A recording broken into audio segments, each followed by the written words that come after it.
Red Dead Redemption 2 runs at 4K and a locked 30 frames per second on the PlayStation 5 as of May 2025. My name is Couch Coop, and at the time of recording this video, GTA 6 is announced to be released this year, but no date yet. We have just seen Borderlands 4 move their release date back from the 6th of September to something like the 13th. Everyone was like, this must be the GTA 6 window. No, I think GTA 6 is going to be a lot later in the year. I'm putting that delay down to Randy's incompetency. When I was reviewing this game on PS5, its standalone official review on the channel, it was around October of 2024. The rumours for a remake or remaster of Red Dead Redemption 2 were a lot stronger back then, but it was just really some fluff around the release of Red Dead Redemption 1, the re-release. Just about every single one of those articles going past is dated 2024 October. We have no decent concrete rumours of a Red Dead Redemption 2 for the PlayStation 5 coming out any time before the end of this year, and it won't, because GTA 6 will be stealing the majority of that media limelight, so they just won't go near anything until that dies down. I really thought we'd see it come with the announcement of the PlayStation 5 Pro. I genuinely thought that was their opportunity, and they had long enough in front of the release of GTA 6, so something's gone down. They can get lost. I have never been so insulted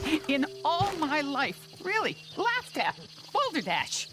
My name is Couch Coop, by the way, spelled C-O-O-P, not C-O-O-P. That would be Couch Co-op. I do review local co-op and split-screen games. I also have a big passion for single-player games, hence the Red Dead Redemption 2 content. Some people are struggling with that one a little bit at the moment. My newest local co-op split-screen content is a breakdown of the top 3 Resident Evil games, including the campaign and Mercenary. Hop on over for a big dollop of that.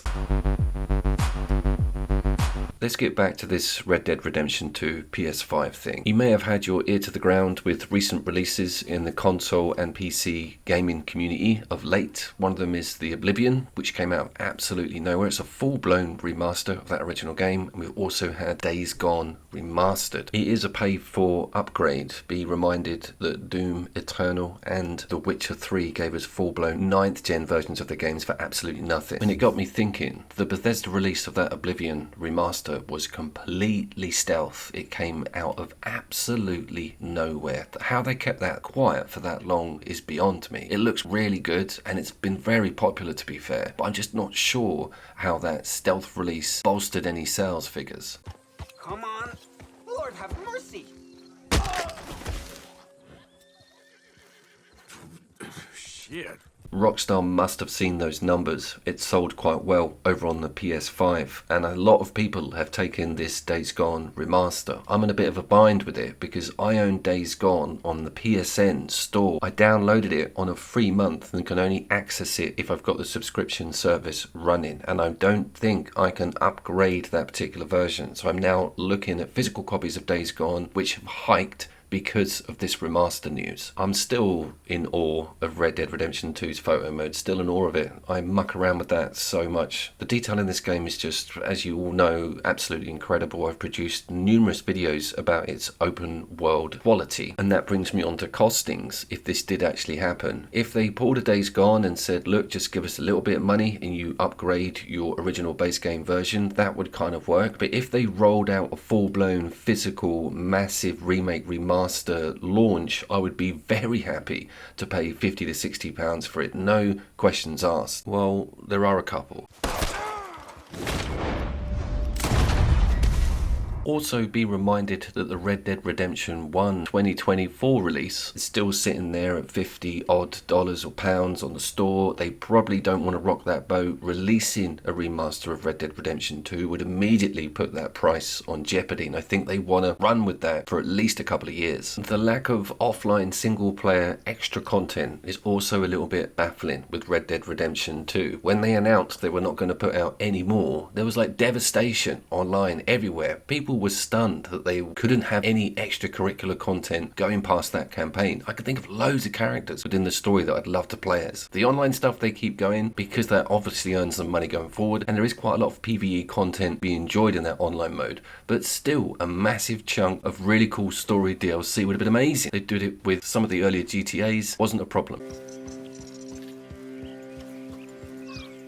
We have to talk about the PC situation and also the 60 frames per second debacle. Apparently they did pull a 60 frame per second section out of this game. Some people discovered it. It can technically run at those specs on the 9th gen, but for some reason they didn't want to give it to us. As with all of these damn things, and if you've been following my content recently, heading over to PC to see a 8th gen video game look absolutely amazing is one of the things I'm just totally getting into, particularly ones that haven't bothered with upgrades, and that is most of the Far Cry stuff, some of that Assassin's Creed material. Have a look at my backlog for more. Rage 2, absolutely unforgivable. You should see what that game looks at 1080 on Ultra. But my point being, us poor console owners, I am on both sides of the fence with this one because my PC shit, are just getting crumbs. You know, here's your 60 frame per second remaster at 35 quid or whatever they're going to do. I just am not holding my breath. These last couple of years I've worked out that it's not just about frames and resolution, it's about in-game effects and particle physics and a whole wealth of terrain detail, everything. You know the deal if you're a PC gamer. Not after Mama got typhoid, and that was a long time ago. Sure. What about you?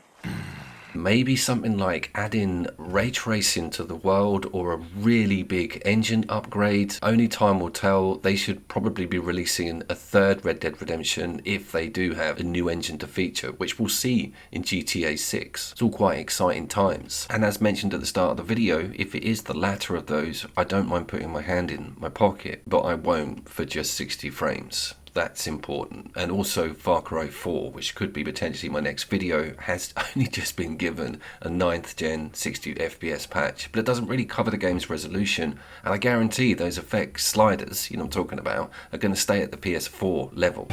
They're heading down the hill to the water. Can we just kill? You got it. Oh, there they are by the shoreline. What do you think's going to happen? Is it going to be all pushed back now, and we may not even see a remake or remaster of Red Dead Redemption 2 on 9th gen? Maybe they'll go for some sort of pro or high spec equivalent. There's even been rumours of the PS5 6 having a 2027 release date. I do know one thing for certain, this game is not unpopular. This game has barely come off the boil since its launch. You've only got to look at the mass amount of streamers and content that still goes out about and around it, and I'm making a video about it in 2025 for God's sakes. I do think these online services are part of the reasons the studios, publishers, developers don't want to put a pin in that massive cash cow. They will wait as long as they can, and I think that's what happened with GTA 5 online material, which will still run, I guarantee it, ages after the 6th release, because they'll run that campaign for a couple of months.